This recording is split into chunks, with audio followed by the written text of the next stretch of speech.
Hello student, very very good evening. चलिए आज हम लोग प्रश्नावली 1.3 को हम लोग सॉल्व करते हैं। इससे पहले हम लोग प्रश्नावली 1.2 को हम लोगों ने सॉल्व कर लिया है। आप अगर अभी तक नहीं देखे हैं तो मेरे प्ले लिस्ट में जाकर वहां आप लोग देख सकते हैं। उस प्रश्नावली को जीरो से हीरो तक उसे सॉल्व किया गया है। हर एक एक पॉइंट को बताया गया है कि कहाँ से आया, क्यों हुआ और कैसे आया। तो आप इस प्रश्नावली को देखने से पहले अगर आप उस प्रश्नावली को देख लेते हैं तो आपको यहाँ सॉल्व करने में बहुत ही सुलभ होगा। चलिए बिना देर किए हम लोग आगे बढ़ते हैं। आप लोगों ने प्रश्नावली 1.2 को बहुत ही अच्छा रिस्पांस दिया, उसके लिए जैक्स स्टडी पॉइंट की तरफ से आप लोगों को थैंक यू। चलिए तो आज हम लोग प्रश्नावली 1.3 को सॉल्व करते हैं। तो इसमें है सबसे पहले कि सिद्ध कीजिए कि √5 एक अपरिमेय संख्या है। तो उस प्रश्नावली 1.2 में हम परिमेय और अपरिमेय की चर्चा कर दिए हुए हैं, लेकिन यहाँ परिमेय और अपरिमेय की चर्चा हो रहा है, तो फिर से हम एक परिमेय और अपरिमेय के बारे में थोड़ा सा हिंट्स दे रहे हैं, बताने जा रहे हैं। ठीक है, तो चलिए सबसे पहले परिमेय संख्या देखते हैं कैसे किसे बोलते हैं। तो वैसी संख्या जिसे पी बाई क्यू के रूप में, पी बाई क्यू का मतलब बट्टा के रूप में या भिन्न के रूप में लिखा जा सके, जहाँ Q not equal to 0, P तथा क्यू पूर्णांक एवं सह अभाज्य संख्या हो। क्या क्या बोले यहाँ पर समझिए कि वैसी संख्या जिसे पी बाई क्यू के रूप में, पी बाई क्यू के रूप में करने का मतलब वो भिन्न में हो, यानी बट्टा के रूप में, पहला कंडीशन। ठीक, दूसरा कंडीशन कहे हैं क्या कि उसके क्यू नॉट इक्वल टू 0, यानी उसके डिनोमिनेटर यानी हर कभी भी 0 के बराबर नहीं होगा, दूसरा कंडीशन होना चाहिए।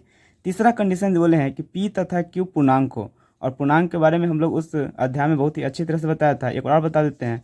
पूर्णांक का मतलब होता है कि जैसे मेरा एक संख्या रेखा हुआ, तो संख्या रेखा पर यहाँ 0 होता है, ठीक है, इधर होता है धनात्मक संख्या और इधर होता है ऋणात्मक संख्या, यानी पॉजिटिव नंबर इधर होता है, इधर होता है निगेटिव नंबर, और इधर होता है लास्ट में इधर क्या होगा प्लस इन्फिनिटिव, इधर माइनस इन्फिनिटिव।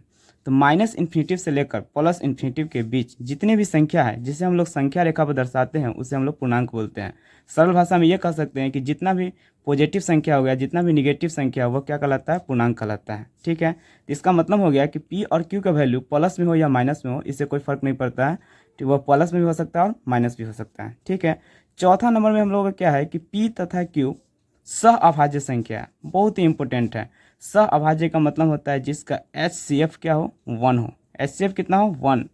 ये बहुत इंपॉर्टेंट है। हम लोग पिछले अध्याय में भी हम लोग क्या है HCF और LCM पढ़े हैं, तो HCF कैसे निकालते हैं, तो इसका HCF कितना होना चाहिए, 1 होना चाहिए, तभी ये हम लोग का परिमेय संख्या को क्या करता है, 100% फुलफिल करता है। चलिए तो हम लोग ये समझ लिए, अब नेक्स्ट बढ़ते हैं।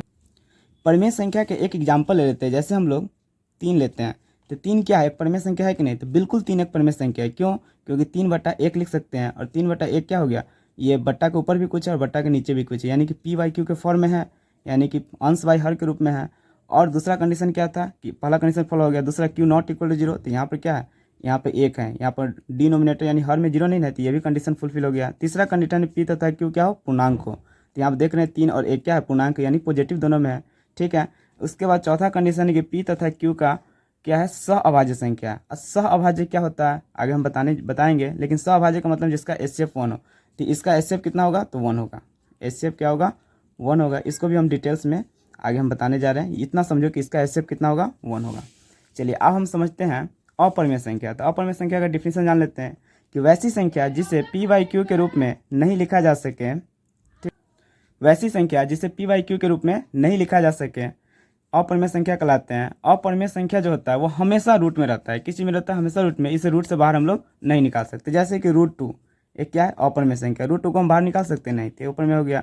√3 ये भी अपरिमेय है, √5 ये भी है, √10 ये भी है, √15 ये भी है, इस सबको हम रूट से बाहर नहीं निकालते हैं, तो ये हम लोग क्या हो जाता है, अपरिमेय संख्या होता है। चलिए अब हम लोग प्रश्नावली 1.3 की ओर। हेलो स्टूडेंट, चलिए हम लोग अब प्रश्नावली 1.3 सॉल्व करते हैं। अब हम लोग परिमेय और अपरिमेय के बारे में हम लोग जान लिया। चलिए इसमें करना है कि सिद्ध कीजिए कि √5 एक अपरिमेय संख्या है। ठीक है, और यह क्वेश्चन जो है वो बिहार बोर्ड का सबसे फेवरेट क्वेश्चन है। अगर वास्तविक संख्या में से अगर कोई क्वेश्चन अगर पूछा जाएगा अगर 5 नंबर में, तो यह क्वेश्चन 5 नंबर में उसका सबसे फेवरेट क्वेश्चन है, इसलिए इसको जानना बहुत ही जरूरी है। बिहार बोर्ड का सबसे फेवरेट क्वेश्चन, 95% पूछने का ये क्वेश्चन चांस रहता है। चलिए इस क्वेश्चन को हम लोग कैसे सॉल्व करते हैं, बहुत ही आसान भाषा में। चलिए तो हम लोग अब आगे बढ़ते हैं। इस क्वेश्चन में बोला गया है कि सिद्ध कीजिए कि √5 एक अपरिमेय संख्या है। तो हम लोग इसको सॉल्व कैसे करेंगे कि √5 को हम लोग अपरिमेय न मानकर हम लोग √5 क्या मान लेंगे, परिमेय मान लेंगे, और परिमेय का पूरा कंडीशन जितना होता है वो सभी दे देंगे। अगर वह परिमेय के अगर बराबर हो जाता है तो √5 को हम लोग क्या बोलेंगे, वह परिमेय संख्या है। अगर √5 हम परिमेय के बराबर करेंगे, अगर √5 परिमेय के बराबर नहीं होता है, यानी उसके कंडीशन को फॉलो नहीं करता है, तो हम लोग फिर लास्ट में लिखेंगे कि यह गलत है, इसीलिए क्या हो जाएगा, √5 एक क्या हो जाएगा, परिमेय संख्या हो जाएगा। चलिए इसको हम स्टेप बाय स्टेप कैसे सोल्व करते हैं और इसके लिखने का क्या तरीका है हम लोग अब स्टार्ट करते हैं। चलिए सबसे पहले क्या बोले हैं कि √5 हम लोग क्या मान लेंगे, परिमेय संख्या। तो ठीक है, तो हम लोग मानेंगे क्या, सबसे पहले मान लेंगे, तो क्या लिखेंगे कि माना कि, क्या मान लेंगे, माना कि √5 एक क्या है, √5 एक परिमेय संख्या है। क्या है, परिमेय संख्या है। क्या माने कि माना कि √5 क्या है, एक परिमेय संख्या। और जैसे ही यह परिमेय हुआ तो √5 जो होगा किसके बराबर हो जाएगा, p/q के बराबर हो जाएगा। जैसे ही परिमेय बोला तो वह किसके बराबर हो जाएगा, p/q के बारे में, p/q के बराबर हो जाएगा। और यहाँ पर कंडीशन होता है क्या इसका, कि जहाँ जो q है नॉट इक्वल टू 0, जहाँ पे q क्या होगा, नॉट इक्वल टू 0, और क्या होगा, p तथा q क्या हो जाएगा, पूर्णांक, p तथा q क्या होगा, पूर्णांक एवं सह अभाज्य संख्या है, एवं क्या है, सह अभाज्य संख्या है। तो हमने क्या लिखा है, सबसे पहले मान लिया है कि माना कि √5 एक क्या है, परिमेय संख्या। और जैसे ही यह परिमेय संख्या हो गया तो परिमेय का कंडीशन क्या होता है, जो p/q के बराबर होगा। तो हम सीधा लिख दिए क्या, √5 बराबर क्या होगा, p/q। और p/q का कंडीशन क्या होता है कि जहाँ पर q क्या होगा, नॉट इक्वल टू 0, और p और q क्या होगा, पूर्णांक होगा, और p और q ही क्या होगा, सहअभाज्य संख्या। और सहअभाज्य लिखे इसका मतलब है कि p और q का जो HCF होगा वह कितना होगा, 1 होगा। ठीक है, चलिए हम लोग अब आगे बढ़ते हैं। अब देखो इसको हम √5, देखो यहाँ पर भिन्न के रूप में है, यहाँ भिन्न के रूप में है नहीं, तो हम बट्टा में 1 डाल सकते हैं, क्योंकि 1 से √5 में फिर भाग देंगे तो क्या आ जाएगा, √5 आएगा। अब हम लोग तिरछा तिरछी गुना कर सकते हैं। ठीक है, जब बराबर रहता है तो हम लोग तिरछा तिरछी गुना कर लेते हैं। तो p में 1 से गुना होगा तो क्या होगा, p, और √5 में q से गुना होगा तो क्या होगा, √5q। अब देखो यहाँ से आगे हम लोग क्या करेंगे, अब है कि ये इक्वल का साइन है, बराबर का साइन है, तो बराबर के इस तरफ बायां पक्ष भी कुछ है और बराबर के दायां पक्ष भी कुछ है। तो अगर हम बराबर के दोनों साइड अगर हम कुछ भी करते हैं तो उसके मान में कोई फर्क नहीं पड़ता है। अगर बराबर के बायां पक्ष में भी 2 से गुना कर दे और दायां पक्ष में भी 2 से गुना कर दे तो कोई फर्क नहीं पड़ता है। ठीक है, क्योंकि इधर से 2 इधर से 2 कट जाएगा। लेकिन हमको यहाँ पर परिमेय सिद्ध करने के लिए हम दोनों तरफ क्या करते हैं, वर्ग कर लेते हैं। क्या करते हैं, वर्ग। तो लिखते हैं यहाँ पर कि दोनों तरफ वर्ग करने पर, दोनों तरफ वर्ग करने पर, तो वर्ग करेंगे तो p का वर्ग करेंगे क्या होगा, p², और √5 q का वर्ग करेंगे तो √5q का होल स्क्वायर। ठीक है, चलिए आगे बढ़ते हैं। p का स्क्वायर क्या हो जाएगा, p का स्क्वायर, और √5 का q² है। ठीक है, तो √5q कितना बार गुना होगा, 2 बार, यानी ऐसे होगा √5q गुने √5q। ठीक है, इसका मतलब अब √5 में 5 से गुना करेंगे तो क्या हो जाएगा, √25, और q से q गुना करेंगे तो क्या हो जाएगा, q², और √25 का जब निकालेंगे तो क्या लिख सकते हैं, 5 गुने 5, यहाँ q², और यहाँ पर फिर 5 यहाँ इसका रूट का मतलब क्या होता है, यहाँ पर 2 छुपा रहता है, तो यानी जोड़ा में निकालना रहता है, तो 5 5 2 जोड़ा मिल रहा है, तो एगो 5 बाहर निकल जाएगा, q² है तो q²। ये हम समझाने के लिए इतना किए हैं। ऐसे हम फास्टली ऐसे कर सकते हैं कि √5 का स्क्वायर क्या होगा, √25, 5 25 हो जाएगा, 25 का निकल जाएगा कितना, 5, और q का स्क्वायर करेंगे तो q²। चलिए अब इसको समीकरण नंबर हम लोग 1 मान लेते हैं। इसको क्या मान लेते हैं, 1। चलिए ये सब रफ में करना था, लेकिन यहाँ पर हम समझाना है इसलिए हम यहाँ पर ये समझा दिए हैं। चलिए हम अब आगे बढ़ते हैं और बताते हैं कि जैसे कि अगर हम लोग यहाँ लिखे हैं कितना लिखे हैं, √2 नहीं हम लोग 6 लेते हैं। कितना लेते हैं, 6, 6। तो 6 को हम लोग गुणनखंड में क्या लिख सकते हैं, 2 गुने 3, यानी 6 बराबर क्या लिखा गया है, 2 गुने 3। इसका मतलब क्या है कि जो 6 है यह 2 से भी डिविजिबल है और यह 3 से भी डिविजिबल है। इसका मतलब जो 6 है यह 2 से भी पूरी पूरी विभाजित है और 3 से भी यह पूरी पूरी विभाजित है। इसका कहने का मतलब ये होगा। तो ये कंसेप्ट यहाँ लागू हो रहा है कि यहाँ पर लिखा हुआ है p² बराबर 5q²। इसका मतलब है कि जो p² है यह 5 से विभाजित है और q² से भी विभाजित है। इसका कहने का मतलब यह है। चलो यहाँ पर हम अब हम निकाल लेते हैं यहाँ पर क्यू स्क्वायर, इसीलिए क्यू स्क्वायर बराबर क्या होगा, बराबर को इस साइड वाला बट्टा के ऊपर, यानी कि पी स्क्वायर कहाँ चला जाएगा, बट्टा के ऊपर, और यहाँ पर जो क्यू स्क्वायर में जो गुना रहता है वो कहाँ चला जाता है, बट्टा के नीचे। ठीक है, चलिए अब यहाँ पर जगह नहीं था, लेकिन यहाँ पर ऐसे करके लिख रहे हैं, यहाँ पर आप लोग ऐसे करके लिख लेना जहाँ पर हम यहाँ लिख रहे हैं। ठीक है, कि यहाँ पर जो दिख रहा है वही चीज़ लिखना है। बहुत बच्चा यहाँ पर मिस्टेक करता है, यहाँ पर क्या लिखे, यहाँ पर क्या लिखा हुआ है कि जो ये पी स्क्वायर है वह किससे विभाजित है, 5 से, क्योंकि पी इसके बट्टा में 5 है ना, तो पी स्क्वायर कितना से विभाजित है, 5 से। तो यहाँ पर लिखेंगे चूँकि पी स्क्वायर जो है वह किससे विभाजित है, 5 से विभाज्य है, इसीलिए जो P भी है, सिंगल P भी क्या होगा, 5 से विभाज्य होगा। अब ये क्या लिखे हैं थोड़ा समझते हैं कि सिंगल P भी, जैसे कि अगर हमको 5 का स्क्वायर अगर 5 से विभाजित है, यानी 5 का स्क्वायर यानी कितना हुआ, 25, 25 जो है 5 से पूरा पूरा कट गया ना, 50 25 रिमाइंडर क्या आ गया, 0, यानी रिमाइंडर अगर 0 आ जाता है यानी पूरा पूरा कट गया।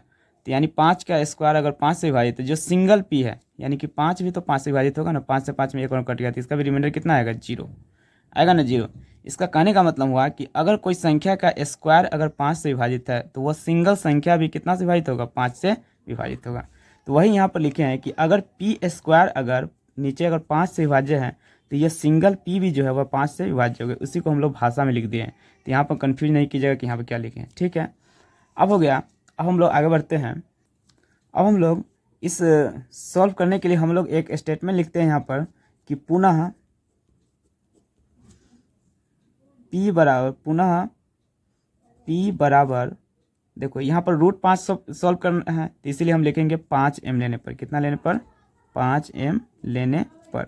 ये एक स्टेटमेंट लिखना पड़ेगा कि अगर हम √5 अगर सॉल्व कर रहे हैं तो क्या लिखेंगे, 5m लेने पर। अगर √2 सॉल्व करना है तो हम लोग क्या लिखेंगे, 2m लेने पर। अगर √3 अगर हमको अपरिमेय करना है तो हम लोग क्या लेंगे, 3m लेने पर। अगर √7 कहेगा तो 7m, √11 कहेगा तो 11।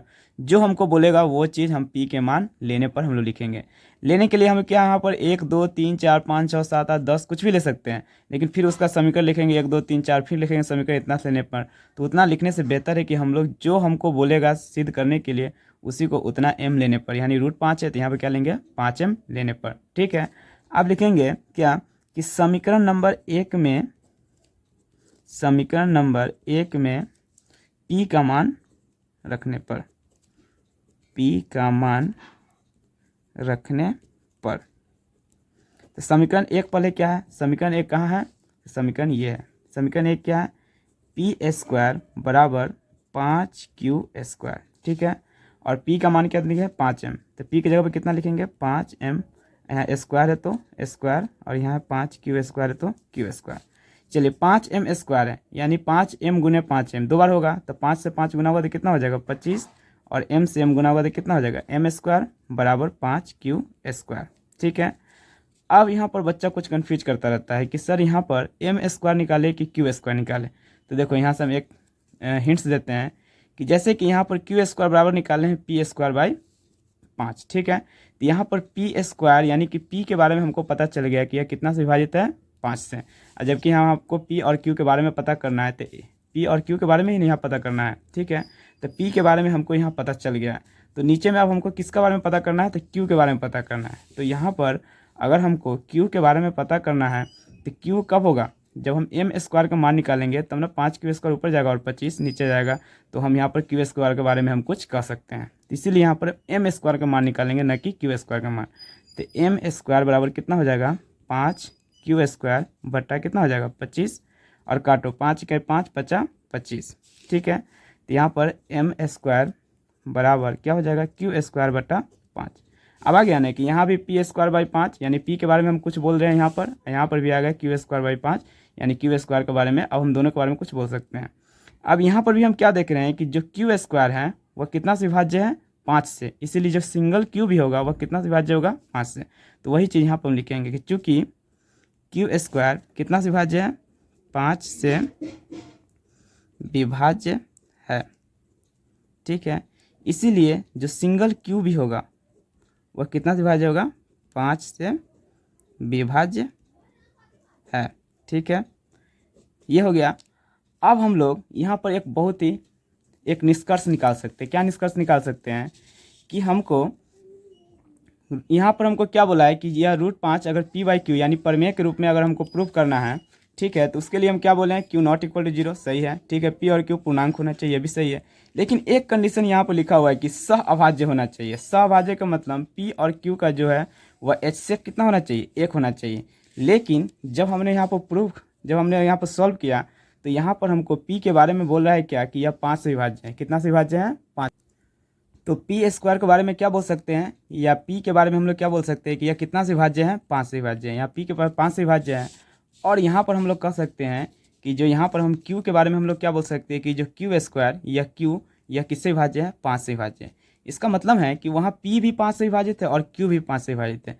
तो इसका HCF कभी भी 1 होगा, नहीं होगा।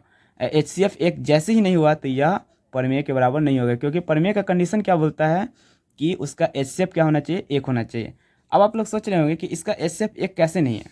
जैसे हम बताते हैं कि अगर हम जैसे एग्जाम्पल में अगर हम लेते हैं कि 10 और यहाँ पर लेते हैं कितना ले लेते, 6 ले लेते हैं, ठीक है। अगर 10 को हम लोग अभाज्य गुणनखंड करते हैं तो 2 गुने 5, और 6 को कर लेते हैं तो कितना होता है, 2 गुने 3। तो यहाँ पर देख रहे हैं कि 10 जो है वह 2 से विभाज्य है और यहाँ पर 6 जो है 2 से विभाज्य है। इसमें दोनों कॉमन क्या हो रहा है, 2। तो इसका मतलब HCF यहाँ कितना है, 2 है, ठीक है। इसका HCF 1 होगा नहीं, क्योंकि यहाँ 10 जो है 2 से विभाजित है और 6 जो है वो ये भी 2 से विभाजित है। इसका मतलब दोनों में यह 2 से विभाजित, इसलिए इसका कॉमन क्या आ गया, 2। तो इसका HCF कितना हो गया, 2।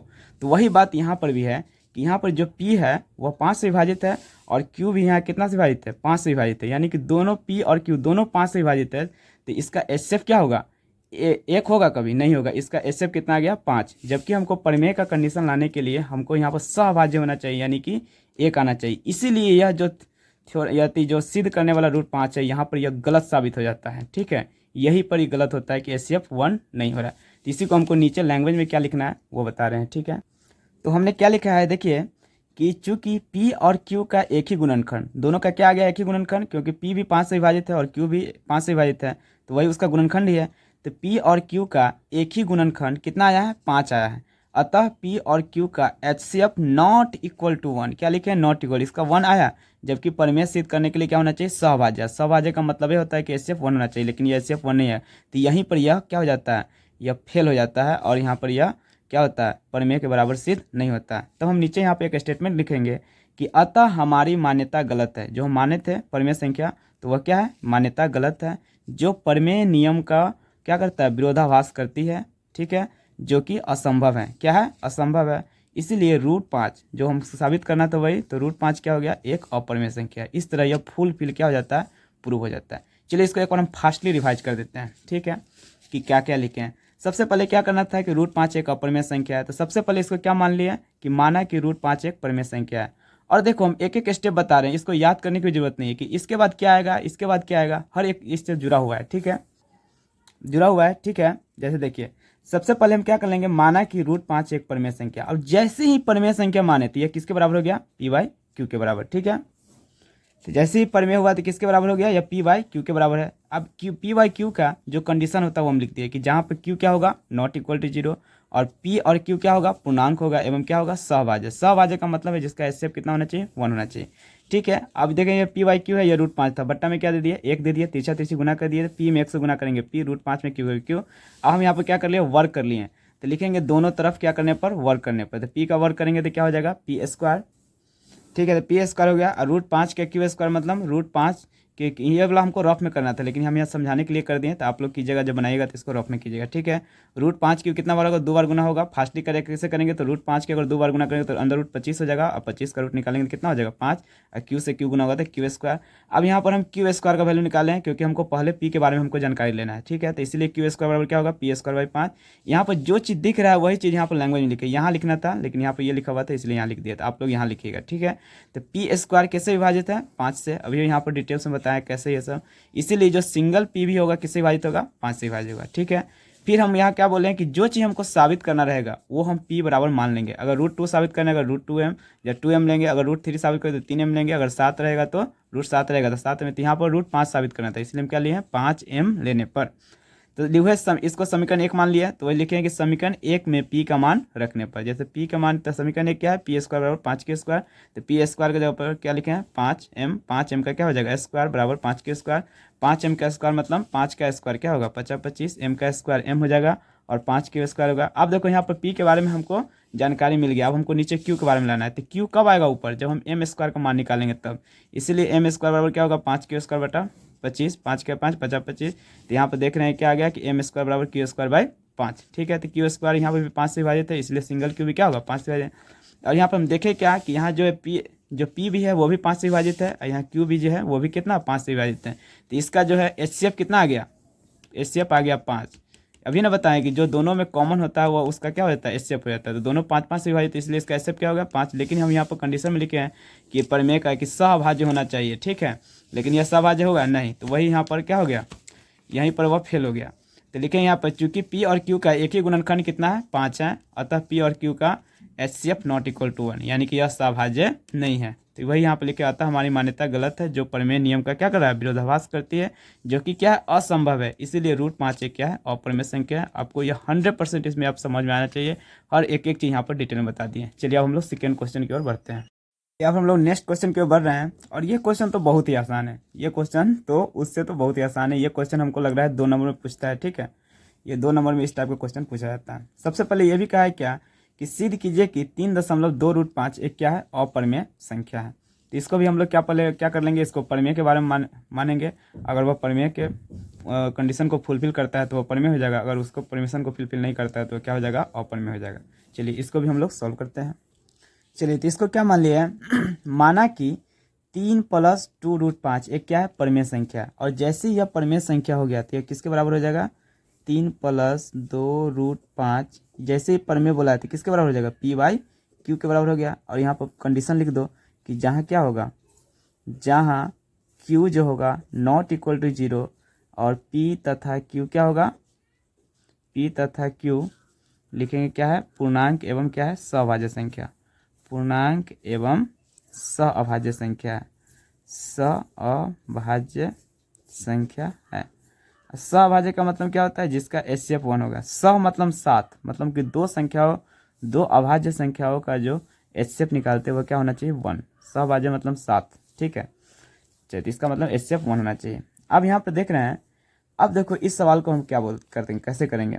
वो तो सिंगल 5 था √5 था, लेकिन इसमें है कुछ गुना है और उसके बाद कुछ इसमें क्या है प्लस है।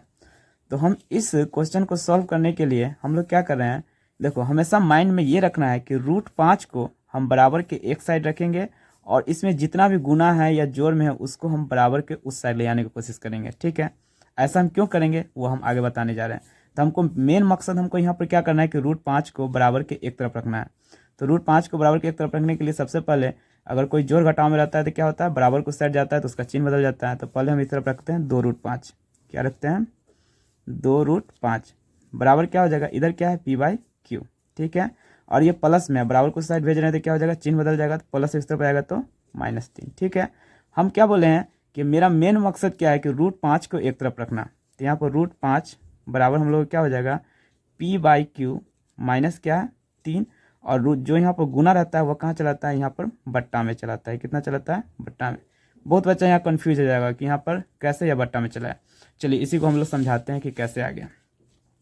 जैसे कि यहाँ पर एक एग्जाम्पल लेते हैं हम लोग, जैसे एक एग्जाम्पल लेते हैं 4x = 5 है। तो यहाँ पर हमको सिंगल x निकालना है तो क्या लिखते हैं x बराबर क्या हो जाएगा 5/4 आएगा, यानी कि जो x में जो गुना था वो कहाँ चला है इसके बट्टा में आ गया। इसको फिर तीसरा अगर गुना कर लेते तो 4x = 5 आ गया, फिर से वही साबित नहीं हो गया। तो वही यहाँ पर था कि 2√5 बराबर P/Q -3 था, तो हमको सिर्फ √5 निकालना है, यानी कि √5 को x मान लो। तो x बराबर क्या होगा बराबर को साइड वाला जो है वो बट्टा के ऊपर, और जो भी x में गुना होता है वो कहाँ चलाता है नीचे। तो ये कितना आसान था समझना, यहाँ से ये कंसेप्ट ये लागू हुआ है, ठीक है। अब यहाँ पर हम देख रहे हैं क्या कि ये बट्टा में है, इसको भी कुछ कैलकुलेशन करें तो कुछ ना कुछ आएगा, यानी बट्टा के ऊपर भिन्न के रूप में कुछ ना कुछ पूर्णांक आएगा, ठीक है, और नीचे भी क्या है पूर्णांक है। लेकिन यहाँ पर हम लोग देख रहे हैं क्या कि एक तरफ क्या है √5 है और एक तरफ क्या है यह भिन्न के रूप में यानी कि बट्टा के रूप में है। तो हम देख रहे हैं कि एक तरफ यह अप्रमेय संख्या है और एक तरफ क्या है यह भिन्न के रूप में है, तो यह क्या है प्रमेय संख्या है। तो कभी भी अप्रमेय संख्या जो है प्रमेय संख्या के बराबर होगा नहीं, जो अप्रमेय होगा वह अप्रमेय के बराबर होगा, अगर प्रमेय होगा वह प्रमेय का होगा। अरे लड़का है जो लड़के के बराबर होगा और लड़की है जो लड़की के बराबर होगा, लेकिन यहाँ पर कह रहा है कि अपरिमेय संख्या जो वह यह भिन्न में है यानी कि परिमेय संख्या के बराबर होगा नहीं, तो यहीं पर यह क्या हो जाता है, यह जो थ्योरी जो होता है वह गलत हो जाता है यहाँ पर। ठीक है, तो इसी को हम लोग क्या लिखेंगे लैंग्वेज में कि लिखेंगे कि बायां पक्ष √5 जो कि क्या है एक अपरिमेय संख्या, और दायां पक्ष ये संख्या है जो कि है क्या परिमेय संख्या, यह जो है कभी भी सही नहीं हो सकता है। ठीक है, यह मतलब कि असंभव है। ठीक है, कभी भी अपरिमेय अपरिमेय कभी क्या बराबर होगा नहीं, तो अतः हमारी क्या है मान्यता गलत है, इसीलिए लिखेंगे 3 + 2√5 एक क्या है अपरिमेय संख्या है। तो जो हम बोले हैं उसी को हम यहाँ पर हम लैंग्वेज में लिख दे रहे हैं। ठीक है, चलिए तो जो बोले हैं वही हम लिख दिए हैं। यहाँ लिखिए क्या है, यहाँ बायां पक्ष क्या है √5 एक क्या है अपरिमेय संख्या है, तथा दायां पक्ष यानी दाहिने पक्ष में क्या है यही p/q - 3 जो है वही /2। तो यहाँ पर क्या है कि दायां पक्ष क्या है p/q - 3 यानी 2 जो यहाँ पर लिखा रहेगा, वही दायां पक्ष में क्या है ये एक परिमेय संख्या है। क्या है परिमेय संख्या है जो कि कभी जो असंभव है।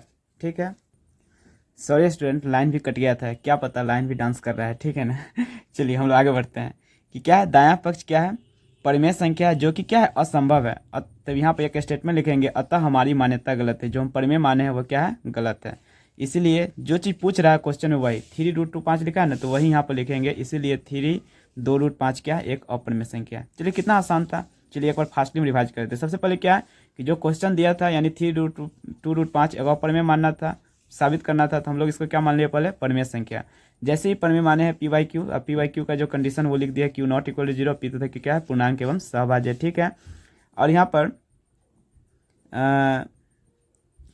तो यहाँ पर जैसे कि 3 + 2√5 कितना हो गया p/q के बराबर हो गया। ठीक है, तो हमको यहाँ पर सबसे मेन मकसद हमको क्या रखना था कि √5 को ये एक अपरिमेय संख्या इसको हर हाल में एक तरफ हमको रखना है बायां तरफ, हमको हर हाल में क्या रखना है एक तरफ यानी कि बायां तरफ रखना है, मतलब √5 को अकेला रखना है और जितना बच गया सबको हमको। इस क्वेश्चन को सिद्ध करने के लिए हमको सिर्फ एक ही मेन मकसद है कि जो रूट में है उसको हमको बराबर के एक तरफ रखना है, और इसमें जितना भी गुना है जोड़ में है उसको हमको बराबर को एक तरफ ले जाना है। और एक यही नीचे एक स्टेटमेंट लिखना है कि बायां पक्ष मेरा क्या है अपरिमेय संख्या और दायां पक्ष क्या है परिमेय संख्या जो कि क्या है असंभव है, अतः हमारी मान्यता गलत है। इसीलिए जो संख्या है 3√5 अपरिमेय संख्या है। ठीक है, वही लिखे हैं। जैसे यहाँ पर 3 2√5 था p/q था, तो मेरा मकसद था √5 को रखना, तो पहले यहाँ पर 2√5 गुना में तो इसको तो साथ रखना पड़ेगा, तो 2√5 और पहले प्लस वाला को क्या कर दिए उस तरफ भेज दिए, तो p/q प्लस इस तरफ हो गया तो -q। सिंगल हमको √5 रखना है, तो √5 रखेंगे तो क्या हो जाएगा p/q - 3, यह बट्टा के ऊपर चल जाएगा, जो भी इसमें गुना रहता है वो कहाँ चला जाता है नीचे। यहाँ पर बताया है क्यों कि एक सरव जैसे नीचे चलाता है उसी तरह यहाँ चलाया, वही यहाँ पर लिख दे बायां पक्ष क्या है 3√5 अपरिमेय संख्या, दायां पक्ष ये संख्या जो परिमेय है जो कि असंभव इस्तेमाल करता है गलत है, इसलिए क्या है 3√5 2√5 क्या है अपरिमेय संख्या है। कितना आसान था बनाना। चलिए अब हम लोग नेक्स्ट क्वेश्चन की ओर बढ़ते हैं। चलिए तो क्वेश्चन नंबर जो 3 है वो भी बहुत आसान है। इसमें भी कह रहा है कि सिद्ध कीजिए कि निम्नलिखित संख्या है अपरिमेय संख्या। निम्नलिखित में मतलब एक दिया हुआ है और 2 और भी दिया है, तो पहले एक एक करके सॉल्व करते हैं।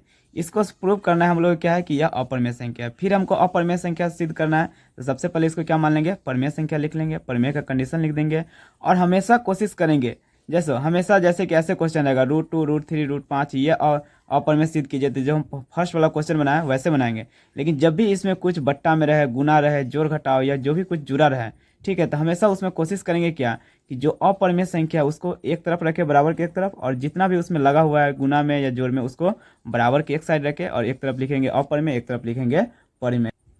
ठीक है, उसके बाद वही लिखेंगे कि यह क्या है फिर परिमेय अपरिमेय कहीं बराबर नहीं हो सकता है, इसलिए क्या है यह बताओ हमारी क्या हो जाएगा मान्यता गलत है, इसलिए क्या है अपरिमेय संख्या है। चलिए तो इसको हम लोग कैसे अब सॉल्व करेंगे, तो इसको भी पहले हम लोग क्या मान लेंगे परिमेय संख्या। ठीक है, तो चलिए जो हमने बोला है वही लिख दिए हैं। सबसे पहले इसको मान लिया, माना कि 1/√2 एक क्या है परिमेय संख्या है। जैसे ही परिमेय संख्या माने हैं तो ये किसके बराबर हो जाएगा 1/√2 p/q के बराबर में, और इसका जो कंडीशन लिख दिए जहाँ पर जो q होता है ≠ = 0 और p और q क्या है पूर्णांक है एवं सहभाज्य संख्या। ठीक है, अभी हम बोले हैं कि जब भी कोई अगर √2 यानी अपरिमेय संख्या अगर कोई बट्टा में हो या गुना में जोड़ घटाव में हो, तो हमेशा जो है कोशिश करेंगे कि अपरिमेय संख्या को बराबर के एक तरफ रखना है, और उसमें जितना भी गुना जोड़ हमें लगा हुआ है वो बराबर के एक तरफ रखेंगे, और वही जो बोले हैं वो लिख देंगे। तो यहाँ पर √2 को हमको एक तरफ रखना है, तो कैसे रख सकते हैं, तो इसमें हम दो तरह से बना सकते हैं। जैसे देखो यहाँ पर q में 1 से गुना करेंगे तो q, अब p√2 में गुना करेंगे वो, या फिर इसको एक ऐसे भी लिख सकते हैं कि हम बताएं कि बराबर के दोनों तरफ अगर कुछ भी करते हैं तो उसके वैल्यू में कोई फर्क या मान में कोई फर्क नहीं पड़ता है। तो यहाँ पर ऐसे भी लिख सकते हैं कि दोनों तरफ पलटने पर जैसे ही पलटेंगे तो √2 ऊपर चल जाएगा 1 नीचे चल जाएगा, q ऊपर चल जाएगा p नीचे चल जाएगा, और √2/1, तो 1 से √2 में भाग देंगे तो क्या आ जाएगा, √2 आ जाएगा, ये चल जाएगा Q/P। तो ऐसे नहीं आ गया, एक तरफ बायां पक्ष क्या हो जाएगा, अपर में, दायां पक्ष पर में। या दूसरा ऐसे भी कर सकते हैं कि तिरछा तिरछी गुना ही कर लो, सबसे आसान। तो Q में किधर किधर से मन उधर से गुना कर लो, ठीक है। तो P में √2 से गुना करेंगे तो क्या हो जाएगा, √2P, ठीक है। और Q में 1 से गुना होगा तो क्या हो जाएगा, Q हो जाएगा, ठीक है। इसीलिए इसीलिए क्या हमको √2 का हमको क्या बोले कि एक तरफ हमको क्या रखना है, √2। तो √2 बराबर क्या हो गया, √2 को x मान लो, तो √2 बराबर क्या होगा, बराबर को साइड वाला Q जो बट्टा के ऊपर, और P क्या हो जाएगा नीचे।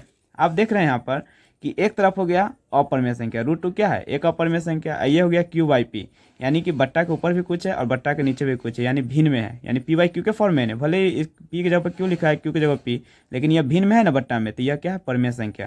तो नहीं हो गया कि बायां पक्ष क्या है, अपरिमेय संख्या, और दायां पक्ष क्या है, परिमेय संख्या है, जो परिमेय नियम के क्या कर रही है, विरोधाभास करती है। तो हमारी क्या है, मान्यता गलत है, इसलिए जो है यहाँ पर 1/√2 क्या है, अपरिमेय संख्या है। वैसे भी कर सकते हैं, या दूसरे भाषा में क्या बोले कि दोनों तरफ पलटने पर करते तो √2 ऊपर 1 नीचे और Q ऊपर P नीचे, वही नहीं आ जाता। फिर 1 से √2 में भाग देते तो √2 आ जाता है, यहाँ पर Q ऊपर P, तो वही बराबर होता है। तो दोनों तरह से हम लिख सकते हैं, इसलिए हम दोनों बता दिए। तो वैसे भी कर सकते हैं। अब यहाँ पर स्टेटमेंट लिख देना है, ठीक है। चलिए, तो जो हमने बोला है वही हम लिख दिए हैं कि लिखे कि यहाँ बायां पक्ष क्या है, √2 है, जो कि क्या है, एक अपरिमेय संख्या है, तथा दायां पक्ष क्या है, Q/P, जो कि क्या है, एक परिमेय संख्या है, जो क्या है, असंभव है। ये कभी भी अपरिमेय परिमेय के बराबर होगा नहीं ना होगा, इसलिए यह क्या है, असंभव है। अतः हमारी मान्यता गलत है, जो हमने माना है क्या, इसको परिमेय माना है ना, तो ये हमारी मान्यता क्या हो गया, गलत है। इसीलिए जो चीज़ क्वेश्चन पूछा है वही 1/√2 ये क्या है, अपरिमेय संख्या है। चलिए, इसको भी कितना हम आसानी से सॉल्व कर लिए। चलिए अब हम लोग नेक्स्ट क्वेश्चन की ओर बढ़ते हैं। चलिए स्टूडेंट, तो अगला क्वेश्चन है कि 7√5 है, और इसको भी हम लोग क्या करना है, अपरिमेय सिद्ध करना है। तो ये भी क्या है, देख रहे हैं कि यहाँ पर एक अपरिमेय है और यहाँ पर 7 मल्टीप्लाई है ना कि, तो ये भी क्या है, जब भी हम बोले हैं कि जब कोई अपरिमेय की संख्या के साथ कोई चीज़ मल्टीप्लाई हो, यानी गुना में हो या जोड़ में हो, तो हमेशा क्या करेंगे कि अपरिमेय संख्या को बराबर की एक साइड रखेंगे, और जो भी गुना है जोड़ बराबर को साइड लिखेंगे। एक तरफ क्या है अपरिमेय संख्या, दूसरी तरफ क्या है परिमेय संख्या है। फिर इसको लिखेंगे क्या, कि जो कि क्या है, असंभव है। अतः हमारी मान्यता गलत है, इसलिए 7√5 क्या है, अपरिमेय संख्या है। चलिए इसको हम कैसे लिखेंगे, चलिए हम लोग लिखते हैं। चलिए स्टूडेंट, तो जो हमने बोला है वही लिखते हैं कि माना कि 7√5 क्या है, एक परिमेय संख्या है। जैसे ही परिमेय संख्या के बराबर हो गया तो किसके बराबर हो गया, P/Q, और P/Q का जो कंडीशन होता है लिख दिए, जहाँ पर Q ≠ 0, P तथा Q क्या है, पूर्णांक एवं सहभाज्य संख्या। अब यहाँ हम देखें कि हर हाल में हमको क्या रखना है, √5 एक तरफ रखना है। तो √5 को कैसे एक तरफ रखेंगे, तो इसको मानो x मानो, तो x बराबर क्या होगा, बराबर को साइड रहता है जो बट्टा के ऊपर, और x में जो गुना रहता है वो बट्टा के नीचे। तो यहाँ पर √5 बराबर क्या लिखेंगे, P/Q जो होगा वह बट्टा के ऊपर, बड़का बट्टा के ऊपर, और जो √5 में जो गुना है वो कहाँ चलाएगा, नीचे। अब नहीं हो गया, एक तरफ हो गया बायां पक्ष क्या हो गया, अपरिमेय संख्या, दायां पक्ष क्या हो गया, परिमेय। ये बट्टे में है ना, ये बट्टा का फिर ऊपर नीचे लंगड़ा भिन्न करेंगे तो क्या आ जाएगा, फिर P/Q यानी भिन्न के रूप में ही आ जाएगा। तो यानी एक तरफ अपरिमेय है और एक तरफ क्या है, बट्टे में आएगा, यानी परिमेय है। तो फिर वही क्या हो गया, यह कभी अपरिमेय कभी परिमेय के बराबर होगा नहीं। तो वही चीज़ आप नीचे स्टेटमेंट लिखेंगे जो हम बता रहे हैं उस समय से। तो स्टूडेंट, जो हमने बोला है वही यहाँ पर लिख दिए। क्या लिख दिए कि यहाँ बायां पक्ष क्या है, √5 है, जो कि क्या है, एक अपरिमेय संख्या है, तथा दायां पक्ष क्या है, P/Q/7 है, जो कि क्या है, एक परिमेय संख्या है, जो क्या है, असंभव है। अतः हमारी मान्यता क्या है, गलत है। इसीलिए जो क्वेश्चन पूछा है वो 7√5 एक क्या हो जाएगा, अपरिमेय संख्या। देखो इस टाइप के सवाल सॉल्व करना कितना आसान है। एक ही चीज़ हम बार बार कर रहे हैं, वही कि जब भी हमको अपरिमेय संख्या में कुछ भी गुना हो या जोड़ घटाव में हो, तो हमेशा हमको कोशिश करना है कि जो अपरिमेय संख्या यानी रूट में उसको बराबर के एक तरफ रखना है, और इसमें जो भी गुना जोड़ घटाव उसको बराबर को एक तरफ ले आना है, ठीक है। जोड़ में होगा तो पहले इधर माइनस में आएगा, गुना में होगा जो कहाँ चलेगा, बट्टा के नीचे आ जाएगा। और फिर वही के बाद यही स्टेटमेंट लिख देना है, बायां पक्ष अपरिमेय, दायां पक्ष क्या है, परिमेय है, जो कि क्या है, असंभव है। इसलिए हमारी मात्रा क्या है, अलग गलत है। अतः हमारी क्या होगा, जो संख्या होगा वो क्या हो जाएगा, अपरिमेय संख्या। सॉल्व करना कितना आसान था। चलिए एक लास्ट क्वेश्चन है, उसको भी सॉल्व कर लेते हैं। चलिए एक लास्ट क्वेश्चन है, 6 + √2 है, इसको भी हम लोग को अपरिमेय साबित करना है। तो फिर वही हो गया कि नहीं, देखो यहाँ भी √2 है, एक अपरिमेय संख्या, इसके साथ कुछ प्लस माइनस में है कि नहीं। तो इसमें भी क्या करेंगे, हमेशा कोशिश करेंगे कि बायां पक्ष में या एक तरफ हमको क्या रखना है, अपरिमेय संख्या रखना है, और जो भी इसमें जोड़ में है या गुना में उसको एक तरफ ले आना है। फिर वही लिख देंगे कि बायां पक्ष क्या है, अपरिमेय संख्या, तथा दायां पक्ष परिमेय है। फिर वही जो हमको स्टेटमेंट था वही लिख देंगे। चलिए तो हम लोग इसको कैसे सॉल्व करेंगे, लिखते हैं। तो जो हमने बोला है वही लिख दिए हैं। सबसे पहले इसको मान लिए है कि माना कि 6 + √2 एक क्या है, परिमेय संख्या है, ठीक है। जैसे ही यह परिमेय संख्या के बराबर हो गया तो किसके बराबर हो गया, P/Q, जहाँ पर P और Q के क्या लिख दिए हैं, कंडीशन लिख दिए हैं कि जहाँ पर Q ≠ 0, P तथा Q क्या है, पूर्णांक है एवं सहभाज्य संख्या है। अब यहाँ पर हम बोले हैं क्या कि √2 को हमको एक तरफ रखना है। तो √2 को हम लोग एक तरफ रखेंगे तो क्या होगा, बराबर किस तरफ क्या है, p/q, और यहाँ पर प्लस माइनस में है, जोड़ में है प्लस में है 6, और बराबर कुछ साइड जाएगा तो क्या हो जाएगा, -6। अब नहीं हो गया कि एक तरफ अपरिमेय संख्या होगा, एक तरफ क्या हो गया, अपरिमेय। इसको सॉल्व भी कर सकते हैं, लेकिन नहीं भी करेंगे तो कोई दिक्कत नहीं है, क्योंकि सॉल्व करेंगे तो फिर भी परिमेय के रूप में आएगा। तो कर भी सकते हैं और नहीं भी कर सकते हैं, मन होगा तो कर भी लेना बटा बोल कर फिर ऐसे कर, लेकिन नहीं करेंगे तो कोई दिक्कत नहीं, ऐसे ही लिख देना है, ठीक है। तो यहाँ पर फिर हम लिख देंगे कि अतः, तो जो हमने बोला है वो यहाँ पर हम लोग लिख दिया है। फास्ट इसलिए लिख देते हैं क्योंकि आपको वीडियो का जो लंबा वीडियो ना बने, वो क्या हो जाए, वही शॉर्ट वीडियो में या कंप्लीट हो जाए। तो चलिए क्या लिखे यहाँ पर कि यहाँ बायां पक्ष क्या है, √2 है, जो कि क्या है, एक अपरिमेय संख्या है, तथा दायां पक्ष क्या है, p/q -6 है, जो कि क्या है, एक परिमेय संख्या है। जो दिख रहा है वही चीज़ हम लिख रहे हैं, अपना मन से कुछ नहीं लिख रहे हैं, ठीक है, जो कि क्या है, असंभव है। अतः हमारी मान्यता क्या है, गलत है। इसलिए जो क्वेश्चन पूछा है वो 6√2 क्या हो जाएगा, एक अपरिमेय संख्या है। इस तरह से ये सवाल मेरा क्या हो गया, मतलब ये अध्याय जो है 1.3 है वो पूरा एकदम कंप्लीट आपका क्या हो गया, समाप्त हो गया, ठीक है। एक यहाँ पर ये चीज़ समझने वाला था कि अपरिमेय संख्या, जो अपरिमेय संख्या होता है, अपरिमेय संख्या में अगर हम कुछ भी अगर मल्टीप्लाई कर देते हैं, अगर √3 या 3 से मल्टीप्लाई कर देते फिर भी ये क्या है, अपरिमेय संख्या है। अगर अपरिमेय संख्या में अगर हम कुछ जोड़ भी देते हैं, यानी परिमेय संख्या को भी जोड़ देते हैं, तो वह भी क्या होता है, अपरिमेय संख्या। यानी कहने का मतलब है कि अपरिमेय संख्या में अगर हम कुछ परिमेय संख्या की गुना करते हैं या परिमेय संख्या का जोड़ते हैं या अपरिमेय संख्या में कुछ भी हम छेड़छाड़ करते हैं, तो वह क्या संख्या, अपरिमेय ही संख्या रहता है। यानी अपरिमेय संख्या के साथ कुछ भी कीजिएगा फिर वह क्या रहेगा, अपरिमेय संख्या। जैसे यहाँ पर आप देख लिए ना कि 6 एक क्या है, परिमेय संख्या, लेकिन √2 क्या है, अपरिमेय संख्या। तो अपरिमेय संख्या के साथ अगर परिमेय संख्या जुड़ा हुआ है तो वह क्या हो जाएगा, अपरिमेय। यानी अपरिमेय जो है वह बड़ा है, क्या है, वह एक समझ सकता है कि वह बड़ा भाई है या बड़ा चीज़ है, उसके साथ कुछ भी जोड़िएगा लेकिन वह क्या रहेगा, अपरिमेय। तो ये कंसेप्ट था, आपको ऑब्जेक्टिव में भी इस टाइप का क्वेश्चन मिलेगा कि अपरिमेय संख्या में कुछ भी गुना या जोड़ में रहेगा तो उसको परिमेय नहीं मानना है, बल्कि क्या मानना है, अपरिमेय ही मानना है। चलिए, तो इस प्रकार मेरा यह जो चैप्टर है प्रश्नावली 1.3 यह कंप्लीट हो चुका है। अगर ये वीडियो आपको अच्छा लगा तो आप क्या कीजिएगा, इसको लाइक कीजिए, कमेंट कीजिए, शेयर कीजिए और इसको सब्सक्राइब भी कीजिएगा और इसको ज़्यादा से ज़्यादा शेयर कीजिएगा और आप एक प्यारा सा कमेंट भी छोड़ दीजिएगा। चलिए, पिछला वाला वीडियो को अच्छा रिस्पांस दिए उसके लिए थैंक यू, और इस वीडियो को भी बहुत उम्मीद है कि आप अच्छा रिस्पांस कीजिएगा। चलिए, थैंक यू, ठीक है, बाय।